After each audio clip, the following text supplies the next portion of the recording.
আগামী 13ই মে বহরমপুর লোকসভা কেন্দ্রের নির্বাচন। তার আগে বৃহস্পতিবার কার্যত বৃষ্টিতে ভিজে হুটখোলা গাড়িতে সাধারণ ভোটারদের সঙ্গে জনসংযোগ সারছেন বহরমপুর লোকসভা কেন্দ্রের তারকা ক্রিকেটার প্রার্থী ইউসুফ পাঠান। বড়ুয়া ব্লকের পাঁচতুপি এলাকায় আজ হুটখোলা গাড়িতে কর্মী সমর্থকদের সঙ্গে নিয়ে সাধারণ মানুষের কাছে ভোট প্রার্থনা করলেন পাঠান। সকাল থেকেই মুর্শিদাবাদের আকাশ আজ মেঘলা, কোথাও কোথাও চলছে হালকা থেকে মাঝারি বৃষ্টি। একইভাবে সকাল থেকে বড়ুয়া ব্লকেও শুরু হয়েছে ঝিরিঝিরি বৃষ্টি, আর সেই বৃষ্টিতে ভিজেই আজ ভোটের প্রচার করতে দেখা গেল তৃণমূল প্রার্থীকে।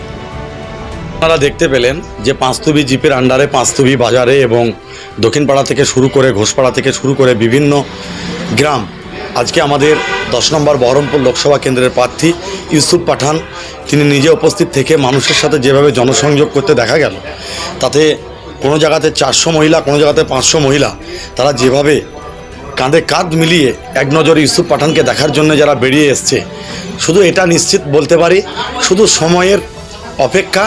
কারণ ইউসুফ পাঠান আমাদের এখানে প্রায় 2 থেকে 2.5 লক্ষ ভোটে উনি জয়লাভ করছে।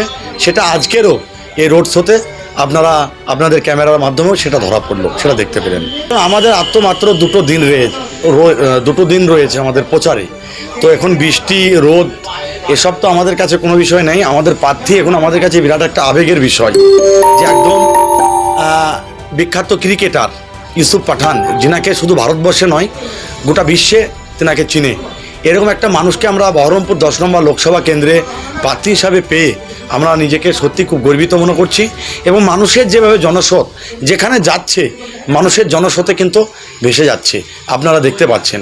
ভোট বাক্সতেও তার প্রমাণ।